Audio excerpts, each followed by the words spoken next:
que las llamas avanzaban a 60 kilómetros por hora. Entonces, a pie no podías zafarte del incendio. Algunas personas en vehículos perecieron precisamente por lo voraz de los incendios. Lo mismo sucede, por ejemplo, en estados como California, con estos incendios tan fuertes. Y ustedes dirían, bueno, los incendios forestales no tienen mucho que ver en las emisiones del planeta.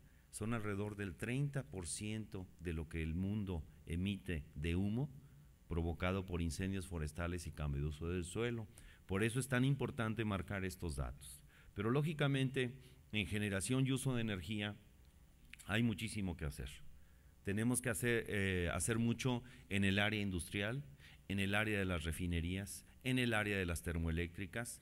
Cada uno de estos focos que ven están, de cada 3 vamos a decir que 2 se activan quemando combustóleo, quemando gas natural, quemando carbón en algunos casos, y son contaminación a la atmósfera. Por eso el hecho de reducir el uso de luz eléctrica nos hace mejores operadores y mejores defensores del medio ambiente. En materia de transporte también hay mucho que hacer. El transporte es el 18% de las emisiones que tiene México de gases de efecto invernadero hacia la atmósfera. Es decir, si trabajamos más en buen transporte público, en tener vehículos más eficientes, vamos a contaminar menos. Lo mismo en el uso residencial, manejo de aguas residuales, etcétera. Y el segundo apartado es la adaptación que voy a comentar más tarde. La siguiente lámina nos habla específicamente de una pregunta muy difícil de poder resolver aparentemente. ¿Cuánto cuesta combatir el cambio climático? Y aquí hay un señor Nicholas Stern, un británico, que hizo un estudio que nos dice, mientras más tiempo duren en combatir el cambio climático, en dejar de contaminar menos, en absorber más lo que generaron, en proteger al planeta, más fácilmente vamos a poder proteger a los países y a su economía. Si tardamos 30 años en controlar el problema, quizás nos tome 25 o el 30% del PIB nacional. Si lo hacemos ahorita, puede ser el 1, el 2, el 3%. Por ello, la urgencia de hablar de este tema aquí, en México, en todo el mundo, para que todos los países nos pongamos a hacer esto. ¿Por qué dice ahí Stern a la mexicana en el segundo renglón? Porque diseñamos un programa con un grupo de científicos mexicanos para ver en México cuándo los políticos tenemos que tomar la decisión. Ya tenemos 2 pasos. Los científicos descubrieron que hay un cambio en el comportamiento del clima. Los ecónomos nos dicen cuánto va a costar. Ahora falta tomar la decisión e impulsar fuertemente con toda la población estos cambios para hacer que otros países también se integren. La metodología McKinsey son nuevas líneas, nuevas formas de abordar el problema para conocer cuáles son los programas más fáciles de hacer, más importantes de hacer, que rinden por sí mismos. Y quiero decirles que los países que aparecen ahí, Canadá, la Unión Europea, los Estados Unidos, son los países que ya están vinculando las decisiones. México ya tiene este documento. Si alguien tiene interés, los invitaremos al lanzamiento de este documento científico que pone a México nuevamente ahí a la vanguardia en calidad de país en desarrollo de cómo hacer este trabajo. Ahora, ¿mediante qué instrumentos México puede desafiar al cambio climático? En la siguiente lámina aparece un término en inglés que es más, son anglicismos ciertamente, pero es más fácil ubicarlo así en el ambiente internacional. Le podríamos poner impuestos a la gasolina, al petróleo, a la luz eléctrica, a todo tipo de energía que venga del petróleo. Imagínense si hacemos ahorita un impuesto y otro impuesto y otro impuesto. Ante la situación de recesión mundial sería un instrumento muy complicado.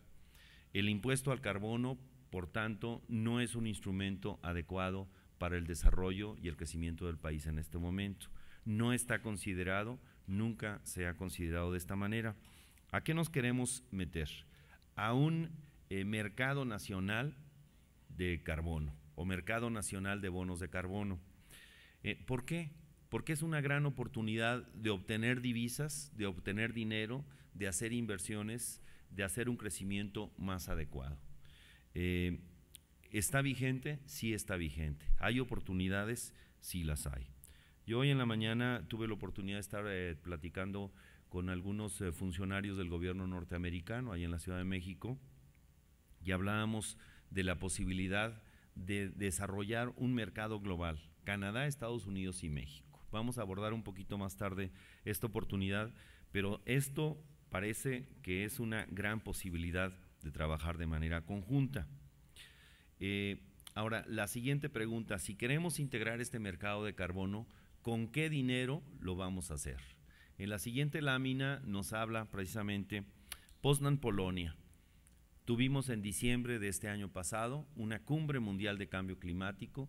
¿Saben ustedes lo que es tener a 12,000 delegados de todo el mundo, de 180 países, a 180 ministros de medio ambiente reunidos tratando de buscar una solución? Son situaciones realmente difíciles, pero aquí nos damos cuenta que, por ejemplo, existe una gran posibilidad. El Banco Mundial acaba de crear el año pasado un fondo para el clima, un fondo para enfrentar el cambio climático. De ahí se deriva un Clean Technology Fund, un fondo de tecnologías limpias, donde hay una bolsa de 6,000 millones de dólares disponibles para que México y muchos países de la orbe puedan adoptar proyectos. Entonces, si nosotros contamos con dos elementos, uno, el financiamiento, y dos, la tecnología, podríamos hacer cosas muy diferentes. Y ustedes me dirían, pues, ¿cómo qué podría ser? Pues dejar de usar el combustóleo, que es el tipo de petróleo más pesado que tenemos, por ejemplo, para generación de energía eléctrica. Podríamos dejar de usar termoeléctricas y tener únicamente energías renovables.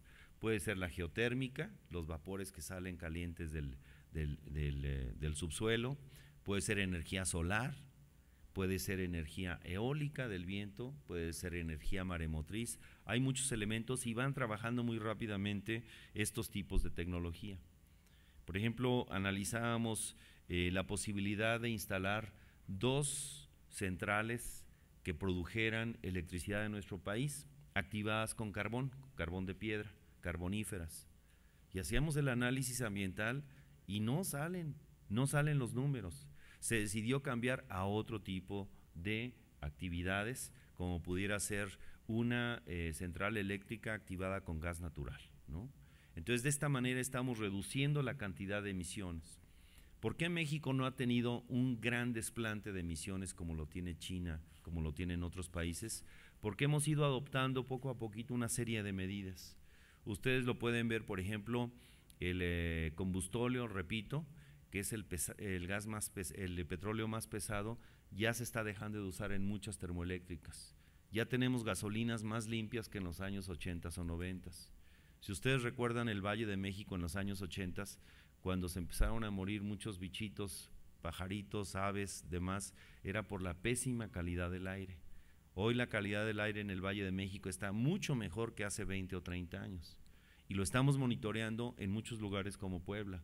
Y sabemos la calidad del aire, todos los días nos llegan reportes de cómo está la calidad del aire, por lo menos en 15 ciudades o metrópolis del país. Y estamos verificando que si gastamos miles de millones de pesos en tener gasolinas más limpias para sus vehículos, por ejemplo ahorita la Premium ultra bajo azufre, prácticamente te elimina toda la presencia de dióxido de azufre.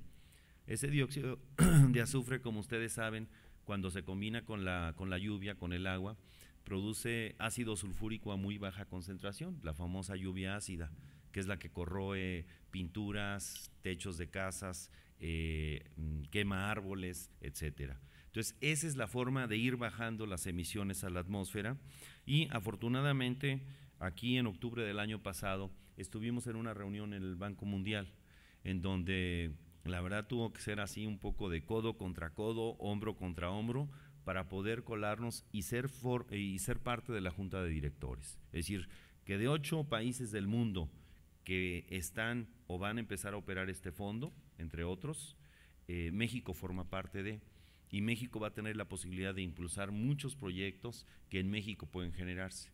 Por ejemplo, ya decía yo, el cambio de refinerías. Si se va a hacer una nueva refinería, hacer una refinería mucho más avanzada, que sea energía limpia y aprovechable. En la parte de final, el reconocimiento en Davos, Suiza, ustedes saben que el presidente Calderón